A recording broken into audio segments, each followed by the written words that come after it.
They call this a sport wagon. Is it more sport or more wagon? It's a key distinction.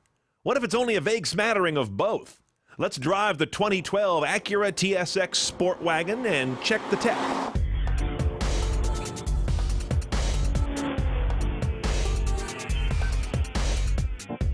You may have heard there are folks who actually missed the old Honda Accord wagon and thought, who the hell would miss that? Well, I missed that.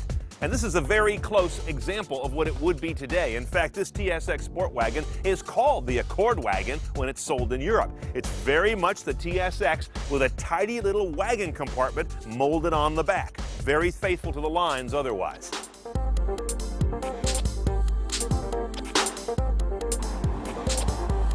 It's worth noting that the Audi A4, Mercedes C-Class, BMW 3 Series, and everything Lexus are no longer found as wagons here.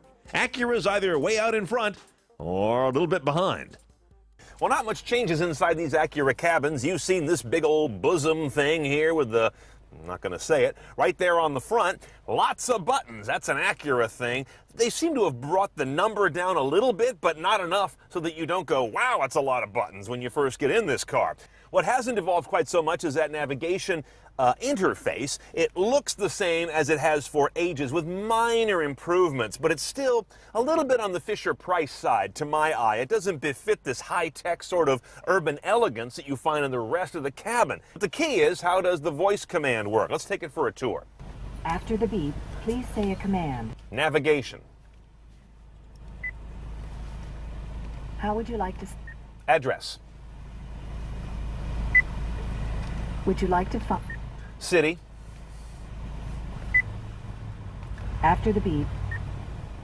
San Francisco. 7. 1.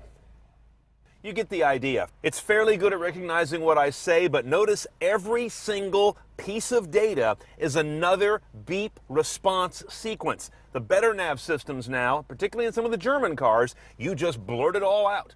AM and FM, but no HD radio on this guy. Your satellite radio buttons there.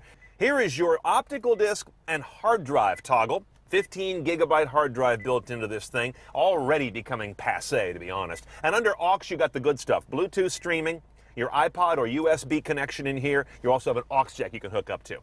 Now, the Bluetooth audio is pretty rudimentary. That's what you get when you're playing Bluetooth sound. No meta tags, some dopey logo, and a go to Acura.com message that looks like Drek. One choice only on the gearbox, also taking us back to the old days, a 5-speed automatic. You do have paddles up here. In drive, those will temporarily influence the gear shift to the gear you want, then it will drop back into drive mode, full automatic. In sport, you've got a much better response, holds RPMs higher, locks out of top gear, and this is also a transmission that should, in a corner, downshift or at least hold that gear instead of upshifting like a dumb box right in the middle of a turn at speed. Now, of course, the Acura TSX Sport Wagon is a wagon. Not really much of one, though. Of course, I'm biased because I drive a wagon. Roll back the tonneau cover and you see you've got a very Audi A4-ish cargo bay. I'd love to get them side by side, not to compare the volume, that you can get from specs, but to compare the usable shape of getting in and out of it. You see, these stylish compact wagons have all this rounded occlusion around here. You really want that to be a clean sweep, because this couple of inches of flange and trim can make the difference between getting your stuff home from IKEA or having to pay $60 to get it delivered.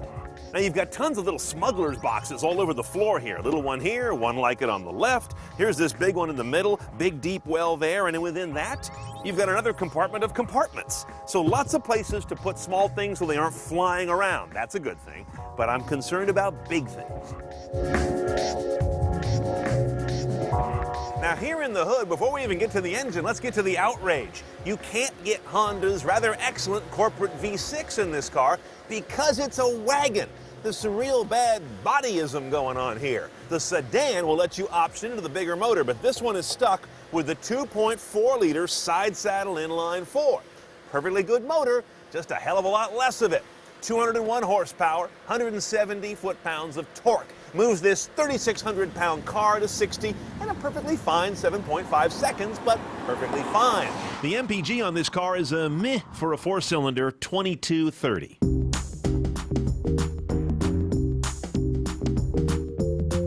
as you've noticed, there's not much more conventional a car on the road than this guy. 5-speed automatic, 2.4-liter 4, front-wheel drive, blah-de-blah-de-blah. But on the road, it actually turns into a little better package than it looks on paper. They've got this car tuned in a way that I like. Very responsive at part throttle. In other words, when you're tooling around town or driving normally on the freeway, you've got lots of responsiveness in the first, third of the pedal travel. That's real-world driving. Now, when you get further into it, more pedal, more speed, want to sustain the acceleration, that's where the power plant pretty much starts to flatten out. It runs out of gas when you get above, mid-throttle, 4,000 RPM, you're really starting to push it, it becomes less impressive than it was in the first few moments of getting off the line. But that works well for an everyday driver. The ride is, I wouldn't say harsh, but I would say utilitarian. It's sport, but without great sport handling. It's not a bad car to drive, it handles well, but it doesn't give you that feeling of handling that a small BMW or Audi would give you. Of course, it doesn't give you that sticker shock either. To get the most out of this car, you really do have to shift it, drop it into sport mode, get on the paddles. Otherwise, you're not going to be in the exact right rev range for an engine that, like I mentioned, runs out of breath a little bit. Your overall impression of driving it is a fun, light, tossable car, not one that is a tremendous performance powerhouse. Acura would have to give you the V6, the super handling all-wheel drive, and, another 8 or 10 grand on the sticker to get there. They're going after a different market. Okay, this car bases at $32,200 for your TSX Sport Wagon, but that's without the tech package. Since you're watching a video about this car from CNET, I assume you want that. $36,500 additional. Without it, you kind of miss out on all the cool stuff I've shown you. And you need that because this car doesn't even have that much cool stuff. But the tech package does bring you 15-gig hard drive, DVD, surround sound, rear camera, and power liftgate. All of that for $36,500 is a pretty good deal.